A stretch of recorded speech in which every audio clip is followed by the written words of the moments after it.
दोस्तों जी मैं कुछ देर पहिरियां पोस्ट रखी त सिंध के नाले वाले शायर साईं कासिर नवाज़ शाह से गॾु मां लाइव वेंदुसि ऐं हिन वक़्तु मां मौजूदु आहियां शिकारपुर में। ऐं शिकारपुर में जिते साईं कासिर नवाज़ शाह जो घर है, जिते संदसि रिहाइश है, पहिरियों मां तव्हांखे उन जा मंज़र ॾेखारियां पियो त ही वॾे कद वारो माण्हू कीअं आम ज़िंदगी गुज़ारे पियो, हिन सां कहिड़ा मसइला आहिनि ऐं जेका असांजी सिंधियुनि जी ज़िम्मेवारी हुजणु घुरिजे उहा छो बेहिसी असांखे नज़र अचे पई।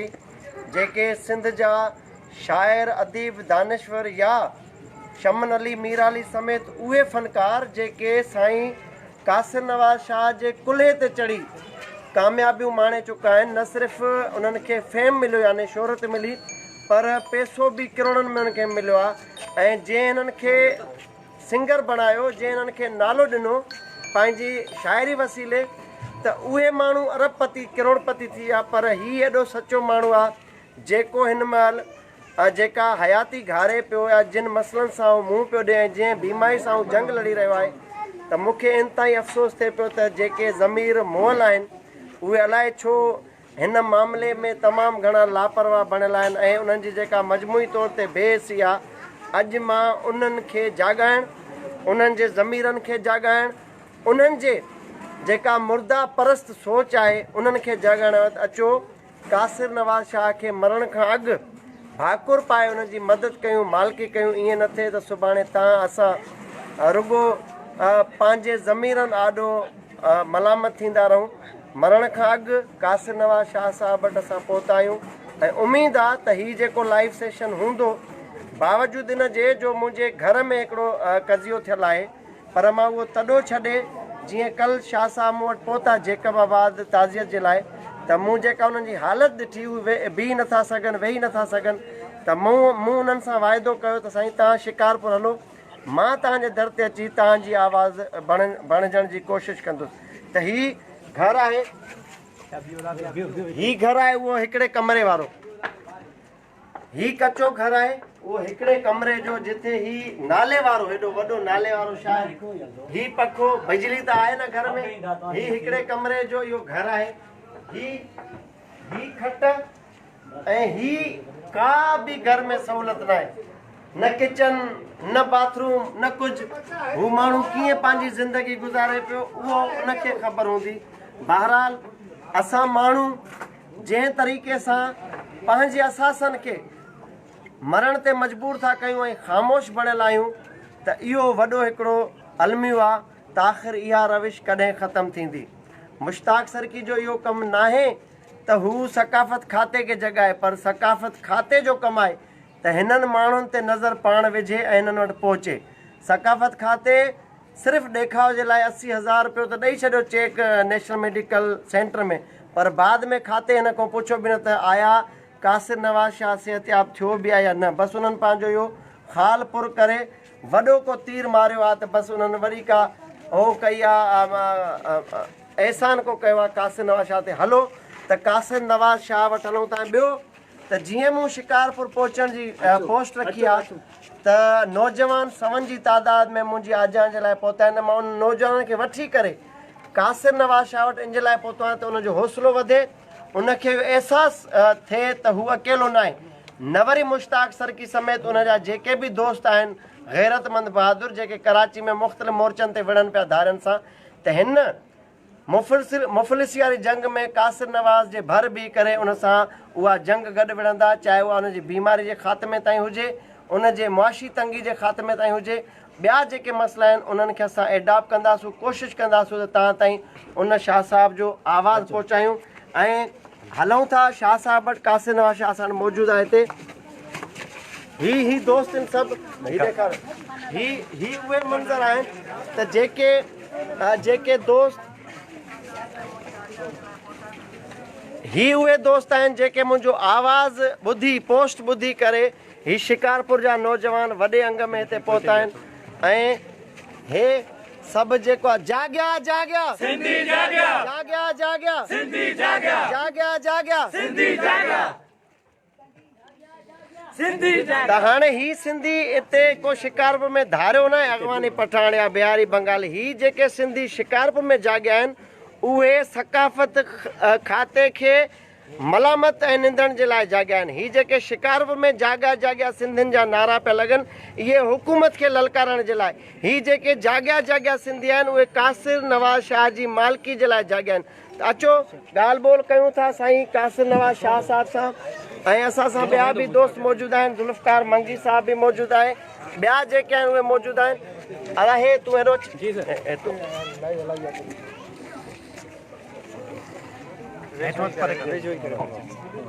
ही साईं कासिर नवाज़ शाह गॾु आहे असां सां। पहिरियों हुन खां पुछंदासीं त साईं मसइलो छा आहे ऐं हुकूमत कन लाटार छो पई करे। शाह साहिब साईं मां 1999 ईस्वी में एक्सीडेंट जो शिकार थियो सेवण खां कराची वेंदे लकी शाह सदर वटि। उन खां पोइ वरी 2005 में मुंहिंजो फिशार जूं ऑपरेशन थियूं कराची में। वरी मुंहिंजी हिकिड़ी ऑपरेशन 2010 में लाड़काणे में थी। उते माना पेशाब जी जाइ ते जेका नलकी लॻंदी आहे जंहिंमें पेशाब जमा थींदो आहे थेलीअ में, उन जेका नलकी मूंखे लॻायूं उन खां अंदरि रग डैमेज करे विधी। हाणे उतां पाणी लीक थिए थो, टंगूं भरिजी वञनि थियूं, पेर भरिजी वञनि था, खसिया भरिजी वञनि था, पोइ वरी टंगूं फाटी पवनि थियूं। हुन मां गंद वहे थो, वरी मरम पटियूं थियनि थियूं। मूं वटि जेको कुझु हुयो पंहिंजी 13 जरे बनी हुई। असां 3 भाउर हिसेदार हुआसीं। उहे मुसलसल एक्सीडेंट बीमारियूं ऑपरेशनियूं इन्हनि में जेको आहे सो मुंहिंजी आहे ज़मीन बि खपाइजी वई। हिन वक़्तु जेको आहे सो मां हैंड टू माउथ आहियां। मां पंहिंजो इलाजु नथो कराए सघां। हाणे बि केतिरनि महीननि खां मुंहिंजो इलाजु बंदि आहे, जंहिंजे करे मुंहिंजी हालति ॾींहों ॾींहुं ख़राबु थींदी वञे थी। मां जेको इलाजु नथो कराए सघां। सकाफ़त खाते खे लिखी बीठो आहियां, सरंदी वारनि खे अपीलूं करे बीठो आहियां। साफ़ हिन खे जस हुजे जन साफ़ आहिनि। मुंहिंजे केस खे जेको आहे सो खयो आहे असुल खां वठी साफ़ इहो वीचारा कोशिशि करनि था, पर कोई न जाॻे त मां हुनखे छा कयां। त हाणे ही शाह साहब आहे जंहिं पंहिंजी 13 जरेब जेका बनी आहे उहा बि ॿाहिरनि हिन खे जेको आहे खपाए हिन जो इलाजु करायो, पर पोइ बि इलाजु न थियो। ॿियो त ताज़ो ई तव्हां ॾिठो हूंदो त नेशनल मेडिकल सेंटर जेको कराची में आहे उते हिन खे दाख़िल बि कयो, पर सिर्फ़ु ॾेखाव जे लाइ जॾहिं न्यूज़ ते आई आहे शइ उन खां पोइ सिर्फ़ु 80,000 रुपए जो 80,000 जो हिकिड़ो चेक, 80,000 जो ₹1 लख जो ॿियो चेक, लख जो 50,000 जो आख़िर में ॾेई बसि मूंखे उतां डिस्चार्ज करे। 80,000 50,000 1,30,000 रुपया एॾे वॾे नाले खे सकाफ़त खाते ॾेई तमामु वॾो थोरो कयो, एॾो वॾो थोरो कयो जो असां त सकाफ़त खाते जा इहे थोरा लाइ बि नथा सघूं। पर जिते को धारियो एक्टर अदाकार या का अच्छी चमड़ी वारी अदाकारा, उहा भल सिंधी हुजे या का उर्दू स्पीकिंग, उनखे मथे में बि सूरु पए थो त 10-15 लख जो चेक सकाफ़त खातो दर ते पहुचाए थो। पर असां सां इहो वर्ताव आहे त ही असां सां आहिनि, याने कासिर नवाज़ शाह जी शाइरी, उनजी जेका तर्जुमानी, कहिड़ी ॻाल्हि कयां त हर इशू खे एसन लिखणी वसीले शाह साहिबु उनजी तर्जुमानी कई आहे। सिंध जा ॾुख सूर हुजनि, क़ौमी मसइला हुजनि, कारकुननि जी ॻाल्हि हुजे, जबर जी ॻाल्हि हुजे, तशदुद जी ॻाल्हि हुजे, त हिन धरती जे जोधे हमेशह लिखणी वसीले पंहिंजे कलमी पोरे सां पाण मञायो आहे। ऐं जॾहिं हिन जे अवामी शाइरी जी ॻाल्हि कजे, सादे जुमिलनि जी ॻाल्हि कजे त शमन मीर अली खे न तव्हां सुञाणो पिया न मां, पर ही उहो कासिर नवाज़ शाह आहे जंहिं उनखे शमन अली मीर अली बणायो। ऐं ही पाण में हिकिड़ो इदारो आहे। कासिर नवाज़ शाह को आम मामूली शाइर न आहे, हीअ अंजुमन आहे, हीअ नर्सरी आहे जंहिं तमामु घणा प्रोडक्शन पंहिंजा ॾिना आहिनि, याने मुख़्तलिफ़ शाइर अदीब दानिश्वर फ़नकार हिन नर्सरी मां वॾा थिया आहिनि। पर हाणे जेको असांजो इज्तमाही मसइलो आहे सिंधियत जो, त असां हमेशह चढ़ंदड़ सिज जा पुजारी रहिया आहियूं। असां हमेशह ॿुॾंदड़ ॿेड़ी खे धिको ॾेई ॿोड़ण जी कोशिशि कई आहे। त असां आदर्श विसारे वेठा आहियूं, असां पंहिंजा इंसानी क़दुरु विसारे वेठा आहियूं, असां पंहिंजी सकाफ़त खे अलविदा चवंदा पिया वञूं। छो न इहा रविश ख़तमु कजे। जेकॾहिं मुंहिंजो को फॉलोअर आहे, जेकॾहिं मुंहिंजा के दोस्त आहिनि, त छो न उन्हनि खे मुस्बत सिमत सां वठी वञूं। ऐं अॼु मूंखे उमेदु आहे शाह साहिब वटि जेको बि अयादत करणु आयो हूंदो, पर अॼु जॾहिं शाह साहिब जी दिलि ठरी हूंदी, हे शिकारपुर जा उहे नौजवान आहिनि जेके मां दावा सां चवां थो त बावजूदि इतलाह जे, बावजूदि हिन जे ॾुखनि जे आवाज़ जे ही को बि नौजवान न आयो वेंदो हिते। छो जो असांजो नौजवान लातालुक़ बणियल आहे इन समूरी शयुनि खां। असां उहो जज़्बो पैदा करण था। चयूं त बाबा जाॻिया जाॻिया सिंधी जाॻिया सिर्फ़ु कराची शहर में अॻवानी खे ललकारण जे लाइ न जाॻिया आहिनि। ही झर जंग में असां सां मसइला आहिनि, ही मामला खोड़ आहिनि, उन्हनि जे लाइ जाॻिया आहियूं। त सभ खां पहिरियां शाह साहब जी जेका मेडिकल ट्रीटमेंट आहे या जेके हिन जा मेडिकल जा इशूज़ आहिनि उन ते केतिरो बि ख़र्चु अचे थो, उन ते भल केतिरो बि ख़र्चु अचे थो, त उन जी मां दावा थो कयां त अलाह साईं असांजे हर कम में असांजी मदद कई आहे। मुश्ताक सर की जंहिं कम में हथु विझंदो आहे अलाह साईं कामयाबी ऐं कामरानी नसीब कई आहे। त हीउ कम बि असां हिन जो बेड़ो खणूं था ऐं अलाह असांजो हामी नासिर हूंदो। त मां पंहिंजे तरफ़ो शाह साहब खे इहो यकीन ॾियारणु आयो आहियां, इहो ऐलान करणु आयो आहियां, इन ते अमल करणु आयो आहियां त शाह साहब खे कराची घुरायूं था। शाह साहब जेका अस्पताल चवंदो सभिनी खां पहिरियों हुन जो बिल मां पे कंदुसि पंहिंजे खीसे मां, जेको बि आहे। को नारो को ताड़ी न। हिकु ॻाल्हि, मूंखे हिन जे लाइ झोली खणी पिनणो बि पवे, मूंखे मदद घुरणी बि पवे त मां सभिनी खां मदद घुरंदुसि। सभिनी खां पहिरियां जेके बि मुंहिंजा फॉलोवर्स आहिनि, जेके मां त फॉलोवर खे फॉलोवर बि न आहे चवंदो, मां पंहिंजे फैन खे फैन बि न आहे चवंदो, मुंहिंजा उहे सॻा भाइर आहिनि। असांजो हिकिड़ो रत जो रिश्तो जुड़ी चुको आहे। त सभ खां पहिरियां मां अपील कंदुसि त घणा न जेके बि मुंहिंजा फॉलोवर आहियो जिन जा ज़मीर अञा ताईं ज़िंदा आहिनि, जेके सम्झनि था त उहे कुझु करे सघनि था, त मां सभिनी खे हथ ॿधी रिक्वेस्ट कंदुसि त शाह साहब जे लाइ हिकिड़ो असां फंड क़ाइमु था कयूं, चैरिटी फंड। त 500 रुपया हिकिड़ो माण्हू, घणो न, को बि ज़ोर न आहे कंहिं ते।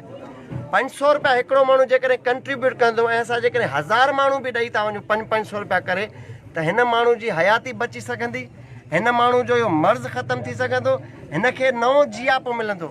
त जेकॾहिं हिकु इंसान खे तव्हां बचायो त तव्हांखे अलाह साईं अलाह हिन जो केतिरो अजुर हिन दुनिया में ॾींदो। त 500 रुपया मां इहा तव्हांखे अपील कंदुसि।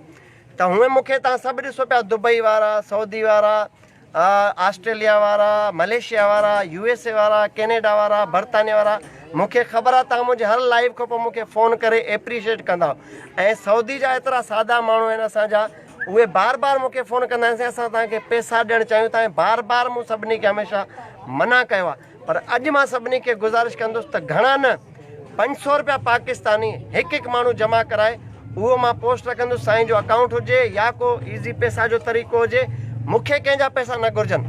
सभिनी खां पहिरियों मां पंहिंजे तरफ़ां ₹1 रुपयो साईं खे एडमिट करण जो, हुते जिते बि अस्पताल जेका साईं कंदो मां पंहिंजे खीसे मां, ऐं उन महिल ताईं साईं खे डिस्चार्ज थियणु न ॾींदासूं। भले मूंखे घर जो सामान विकिणा पवनि, मूंखे पंहिंजी घरवारी जा ॻह विकिणा पवनि, मूंखे ॿारनि जी स्कूल जी फीस न ॾियणी पए, मां साईं खे मुड़ुसाणो वाइदो करे अमली तौर ते इन जी ट्रीटमेंट जो ऐलान थो कयां, इन ते अमल कंदासीं त इनशाअल्लाह अलाह साईं असांजी मदद कंदो।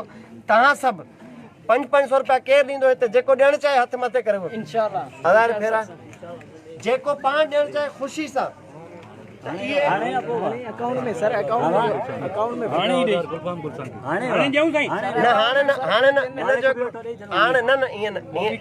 ॾिसो, इज़त नफ़्स मजरू करण खां सिवा ही शाइर अजीब कैफ़ियतनि जा मालिक हूंदा आहिनि, नफ़ीस शफ़ीक माण्हू हूंदा आहिनि, हिननि त प्यार विखेरियो आहे।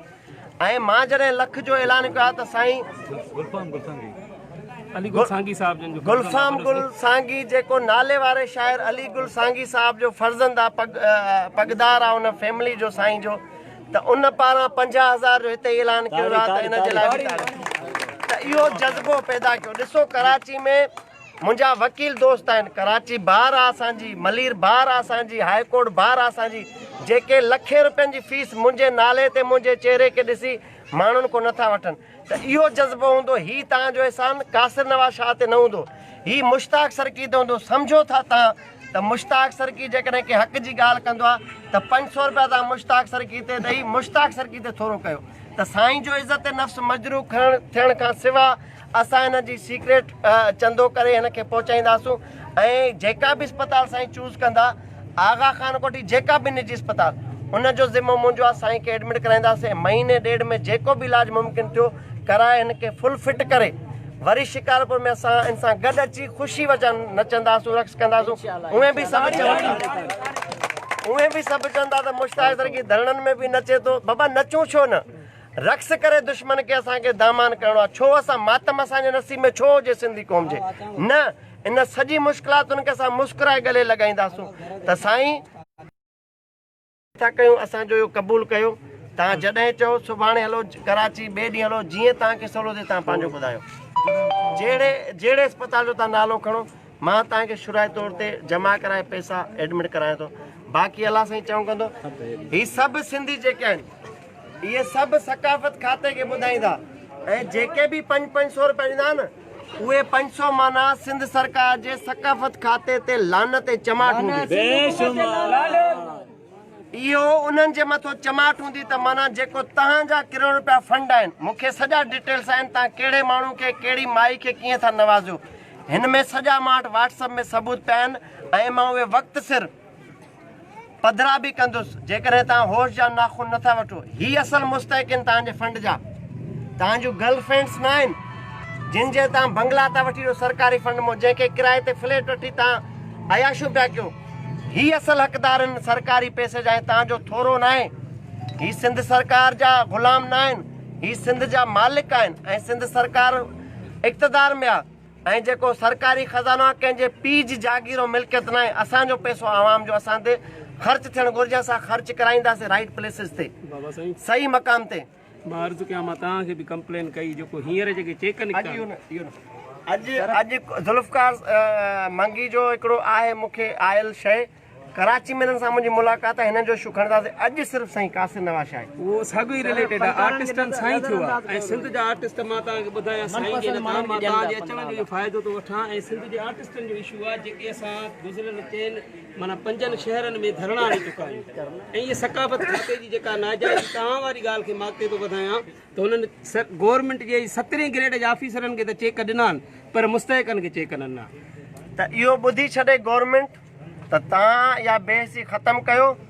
हीअ त ॾिसो नंढड़ी घिटिया शिकारपुर जी भरियल आहे जेकॾहिं कराची में असां सॾु ॾिनोसीं सकाफ़त खाते जे ख़िलाफ़ु निकितासूं त असां पोइ उते बि दमादम मस्तु कलंदर कंदासूं त उनखां अॻु जेकॾहिं मुश्ताक सरकी घटि वसीलनि घटि आमदनी जे बावजूदि अहिड़नि जी वाहर करण लाइ पंहिंजे ज़मीर आॾो जवाब ॾे थी ऐलान करे थो अमल करे थो त सकाफ़त खाते वटि त पैसो बि आहे ज़रिया बि अथसि वसीला बि अथसि त उहो छो नथो करे त अचो गॾिजी पंहिंजनि जी मालिकी कयूं ही उहे माण्हू आहिनि जेके असांजी इख़लाक़ी मदद जा मुंतज़िर आहिनि ही मुस्तहिक न आहिनि ही एॾो गैरतमंद माण्हू आहे असां सिंधी एॾा गैरतमंद ॾिसो तव्हां घरु ॾिठो जेको घरु मां दावा सां चवां थो जेके मुंहिंजे घर जा मुलाज़िम आहिनि उहे बि उन्हनि जो लाइफ स्टाइल लिविंग स्टाइल जेको आहे स्टैंडर्ड वारो आहे त ही माण्हू जेके आदर्शी आहिनि जेके पंहिंजी झोली नथा फैलाइनि जेके हथ नथा फैलाइनि त इन्हनि जे आला ज़र्फ़ी खे सलाम था कयूं त जॾहिं इहे माण्हू